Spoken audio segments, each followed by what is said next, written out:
शाखा अधिकृतको computer skill टेस्टको यो set 19 को भिडियोमा तपाईँलाई स्वागत छ। आज हामी सेट 19 को भिडियोमा छौँ। साथीहरू तपाईँहरूले यो सेट पर्चेज गरिसकेपछि तपाईँहरूले 20 सेट प्राप्त गर्नुभएको छ। 20 सेटलाई तपाईँहरूले आफूले हल गरिसकेपछि भिडियो हेरेर पक्कै पनि तपाईँहरूले पनि फाइदा लिनुभयो होला र क्वेसनहरू तपाईँहरूले गर्दाखेरि तपाईँहरूमा पनि एउटा न एउटा स्किल टेस्टको जुन क्षमता तपाईँहरूको पनि विकास भयो होला भन्ने आशा गरेको छु। तपाईँहरूलाई प्रत्येक सेटमा नेपाली टाइपिङको लागि टेक्स्ट राखिएको थियो। यसमा पनि नेपाली टाइपिङको लागि टेक्स्ट रहेको छ। तपाईँहरूलाई 2.5 नम्बरको जुन नेपाली टाइपिङको लागि आउनेछ। त्यसपछि इङ्ग्लिस टाइपिङको लागि पनि यहाँनिर 2.5 मार्क्सकै रहेको छ। यो पनि तपाईँहरूलाई इङ्ग्लिस टाइपिङ आउनेछ। यो पनि तपाईँहरूले प्र्याक्टिस गर्नुभयो होला। त्यस्तै गरेर वर्ड प्रोसेसिङबाट तपाईँहरूलाई चाहिँ 2 नम्बरको क्वेसन सोध्छ, 2 नम्बरको क्वेसन आउनेछ। त्यस्तै गरेर तपाईँहरूलाई पावर पोइन्टबाट तपाईँहरूलाई 1 नम्बरको क्वेसन आउँछ र एक्सलबाट पनि 1 नम्बरको क्वेसन आउँछ। एक्सलमा चाहिँ केही हेभी क्वेसनहरू पनि राखिएका छन्, किनभने तपाईँहरूलाई क्वेसनहरू आउँछ। अब तपाईँहरूले चाहिँ त्यो क्वेसनहरूलाई चाहिँ सल्भ गर्ने किसिमले चाहिँ जुन एक्सलको क्वेसनहरू पनि राखिएको छ। त्यस्तै गरेर 6 नम्बरमा पनि तपाईँहरूलाई इमेलको कुराहरू, इमेल र विन्डोज बेसिकबाट सोध्छ। त्यो क्वेसनहरू पनि यहाँनिर 6 नम्बरमा चाहिँ तपाईँहरूलाई राखिएको छ। 6 नम्बरमा तपाईँहरूले गर्नुपर्ने हुन्छ। यो पनि तपाईँहरूलाई 1 नम्बरको क्वेसन सोध्छ। साथीहरू मैले विभिन्न सेटहरूमा पनि भन्दै आइरहेको छु, तपाईँहरूले एउटा तपाईँहरूको रोल नम्बरको फोल्डर क्रिएट गर्नुपर्छ। मैले यहाँनिर फोल्डर क्रिएट गरेको छु। एउटा तपाईँहरूले इङ्ग्लिस टाइपिङको लागि गर्नुपर्छ, नेपाली टाइपिङको लागि गर्नुपर्छ, वर्डको लागि भनेर वर्ड सेटिङ छुट्टा बनाउनुपर्छ। त्यसपछि पावर पोइन्टको लागि, एक्सलको लागि भनेर हामीले छुट्टा-छुट्टै सेटिङको लागि फाइलहरू बनाएका छौँ। यहाँनिर हामीले तपाईँहरूले चाहिँ के गर्नुहोला भने नेपाली टाइपिङको लागि नेपालीमा गर्नुहोला, इङ्ग्लिसको लागि इङ्ग्लिसमा गर्नुहोला। त्यस्तै गरेर चाहिँ तपाईँहरूले चाहिँ पावर पोइन्ट सेटिङको पावर पोइन्टमा गर्नुहुन्छ, एक्सलको लागि एक्सल सेटिङमै गर्नुहुन्छ र वर्डको लागि वर्ड सेटिङमा गर्नुहुन्छ। म यहाँनिर सुरुमा वर्डको काम गर्नेवाला छु, त्यही भएर वर्ड सेटिङलाई ओपन गरेँ। त्यसपछि यहाँनिर गएर वर्डमा भनेको कामहरू गर्छौँ। कपी इङ्ग्लिस टाइपिङ टेक्स्ट भनेको छ। इङ्ग्लिसको टाइपिङ टेक्स्टलाई हामीलाई यहाँ कपी गर्न भनेको छ। तपाईँहरूले चाहिँ इङ्ग्लिसको टाइप गरेको टेक्स्टलाई चाहिँ कपी गर्नुहोला। मैले यहाँनिर टेक्स्ट लिएँ। त्यसपछि तपाईँहरूलाई चाहिँ यहाँ क्वेसनले change first paragraph font size 16 size भनेको छ। फर्स्ट प्याराग्राफलाई 16 साइजमा कन्भर्ट गर्न भनेको छ। प्याराग्राफ सिलेक्ट गरेँ अनि होममा गएर म यहाँनिर जुन साइज रहेको छ यसलाई म 16 गराउँछु। त्यसपछि यहाँनिर तपाईँहरूलाई एरियल ब्ल्याक भनेको छ। एरियल ब्ल्याक भनेर टाइप गर्नुहोला अनि इन्टर गरिदिनु होला। यसरी फन्ट चाहिँ एरियल ब्ल्याकमा चेन्ज हुनेछ। अर्को के भनेको छ भने make 3 column of second paragraph भनेको छ। 3 वटा प्याराग्राफमा डिभाइड गर्न भनेको छ सेकेन्ड प्याराग्राफलाई चाहिँ। यहाँनिर सेकेन्ड प्याराग्राफलाई सिलेक्ट गर्नुहोला। त्यसपछि पेज लेआउटमा जानुहोला। पेज लेआउटमा गइसकेपछि यहाँनिर कोलुम भनेको छ। यहाँ कोलुममा 3 गरिदिनु होला। यो पनि 3 वटा कोलुममा डिभाइड भएको छ। यसलाई बिचमा एकचोटि सेभ गरिदिनु होला, किनभने कम्प्युटर अफ भयो भने तपाईँहरूलाई चाहिँ सेभ गरिदिनु भयो भने सजिलो हुन्छ। अर्को के भनेको छ भने give 0.5 left and 0.5 right indentation to second paragraph भनेको छ। फेरि सेकेन्ड प्याराग्राफलाई नै सिलेक्ट गर्नुहोला। त्यसपछि यहाँनिर होममा जानुहोला। प्याराग्राफभित्र यहाँनिर प्याराग्राफको डायलग बक्सभित्र छिर्नुहोला। त्यसपछि इन्डेन्ट एन स्पेसिङ भनेर देख्नुहुन्छ।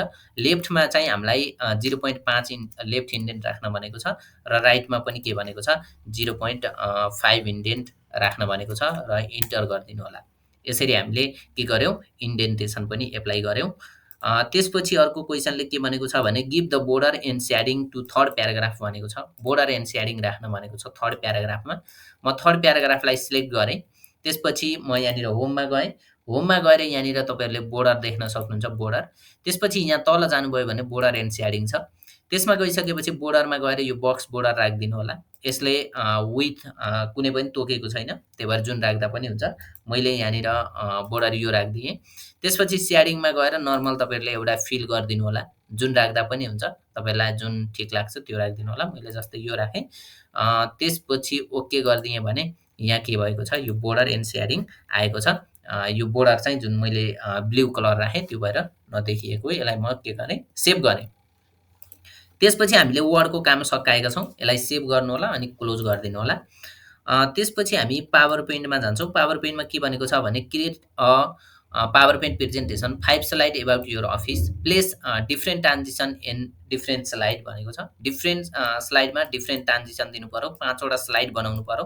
तपाईँहरूलाई चाहिँ कम भन्ला होइन, अफिसरमा जम्मा 1 नम्बरको सोध्छ, तर पनि तपाईँहरूले चाहिँ ध्यान दिनुपर्छ, किनभने 5 वटा स्लाइड बनाउनु, एउटा स्लाइड बनाउनु लगभग एउटै हुन्छ। यहाँ जान्ने भनेको ट्रान्जिसन, डिफ्रेन्ट स्लाइडमा डिफ्रेन्ट ट्रान्जिसन चाहिँ कसरी दिने भन्ने कुराहरू सिक्ने हो। Create a power point presentation 5 slide about your office भनिसकेपछि म यहाँनिर पावर पोइन्टको फाइल खोल्छु। त्यसपछि यहाँनिर क्लोज गरिदिएँ अनि क्लिक गरेँ। त्यसपछि मैले यो फर्स्ट स्लाइडमै के लेख्छु भने वेलकम लेखेँ। वेलकम लेखेँ अनि त्यसपछि यहाँ रोल नम्बर लेख्न सक्नुहुन्छ तल्लो बक्समा। मैले 1 2 3 रोल नम्बर लेखेँ। कन्ट्रोल एम गरेर अर्को स्लाइड लिनु होला। त्यसपछि यसमा एबिसी कम्पनी लेखेँ। अब अफिस लेख्न पनि सक्नुभयो, मैले अफिस लेखेँ। अनि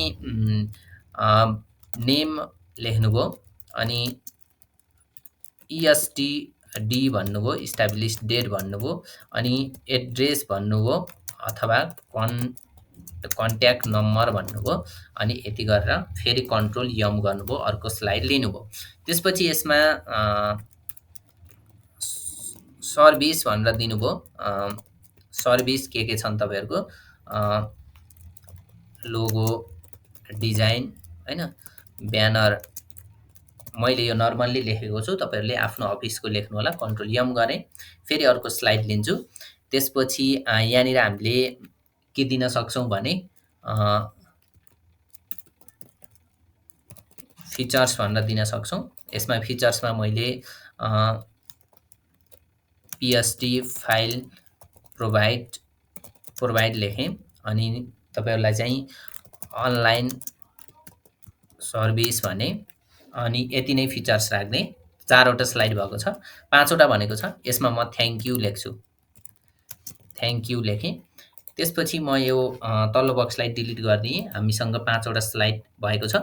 त्यसपछि क्वेसनले कुनै पनि डिजाइन भनेको छैन, डिजाइन चाहिँ भनेको छैन, ट्रान्जिसन मात्र राख्न भनेको छ। डिजाइन तपाईँहरूले मन परेको एउटा डिजाइन राखिदिन पनि सक्नुहुन्छ। डिजाइनमा गएर एउटा चुज गरिदिन सक्नुभयो, अथवा नराख्दा पनि केही छैन, हार्ड एन्ड फास्ट टुल छैन। यसलाई सेभ गरिदिएँ। फेरि तपाईँलाई ट्रान्जिसन भनेको छ, डिफ्रेन्ट स्लाइडमा डिफ्रेन्ट ट्रान्जिसन भनिसकेपछि फर्स्ट स्लाइडमा क्लिक गर्नु, कट राखिदिनु। सेकेन्ड स्लाइडमा क्लिक गर्नु, फेड राखिदिनु। थर्ड स्लाइडमा क्लिक गर्नु, पोस्ट राखिदिनु। फोर्थ स्लाइडमा क्लिक गर्नु, वाइफ राखिदिनु। 5 स्लाइडमा क्लिक गर्नु, स्प्लिट राखिदिनु। यसरी फरक स्लाइडमा फरक ट्रान्जिसन राखिदिनु अनि कन्ट्रोल एस गर्नु अनि यसलाई पनि क्लोज गरिदिनु। यो पनि हामी सक्यौँ। अब हामी एक्सलको काम गर्छौँ। एक्सलको लागि मैले यहाँ स्न्यापिङ टुल युज गरेर चाहिँ हाम्रो एक्सलको फाइलमा चाहिँ यसलाई लान्छु, किनभने यो टाइप गर्नलाई सजिलो हुन्छ मलाई। त्यही भएर मैले यसलाई चाहिँ कपी गर्छु यहाँबाट।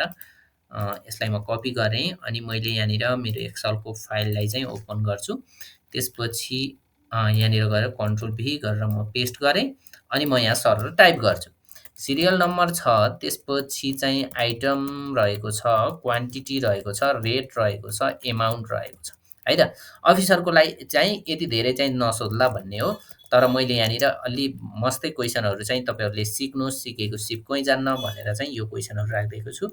त्यसपछि माउस रहेको छ, 20 रहेको छ, 200 चाहिँ हाम्रो के रहेको छ, रेट रहेको छ। त्यसपछि प्रिन्टर छ, यहाँनिर प्रिन्टर 4 छ, त्यसपछि 12,500 रुपियाँ रहेको छ।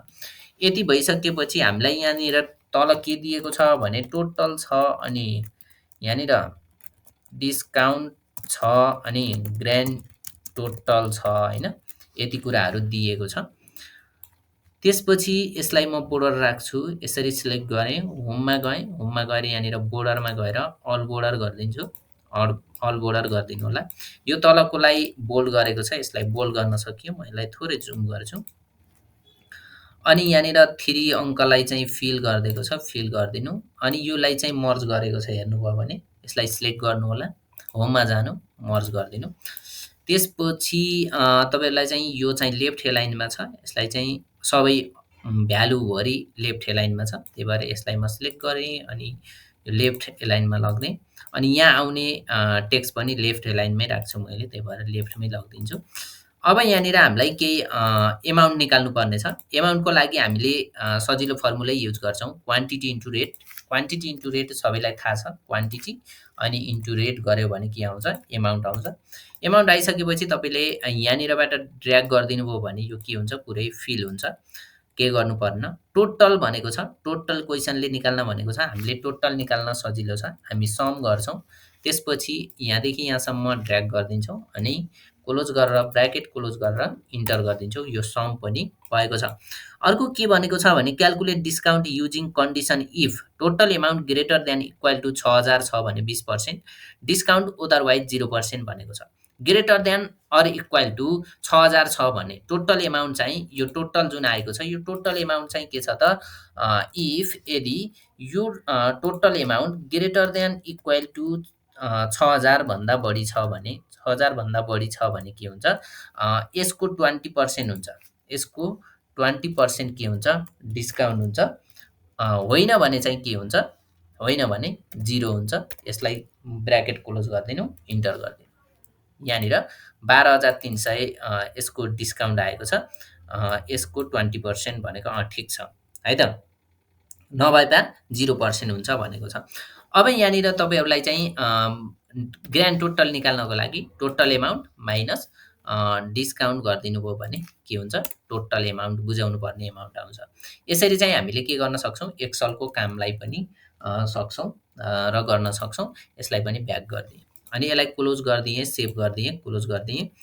त्यसपछि अर्को हामी लाग्छौँ हाउ टु सेन्ड इमेल भनेको छ। ध्यान दिनु होला, इमेल हामीले कसरी सेन्ड गर्ने, सेन्ड गरेर देखाउने होइन, हामी सेन्ड गर्ने प्रोसेसमा गएर स्क्रिनसट गरेर हामीले त्यसलाई फोटोको रूपमा हाम्रो फोल्डरमा चाहिँ राखिदिनुपर्छ। त्यसको लागि चाहिँ तपाईँहरूले चाहिँ के गर्नु भने यहाँ 6 नम्बरमा हाउ टु सेन्ड इमेल भनेको छ। त्यसको लागि तपाईँहरू गुगल क्रोम खोल्दा हुन्छ। क्रोममा गएर तपाईँहरूले के गर्नु होला भने जिमेल गर्नु होला अनि यहाँ जिमेल खुल्छ। यसरी जिमेल यहाँ ओपन हुन्छ।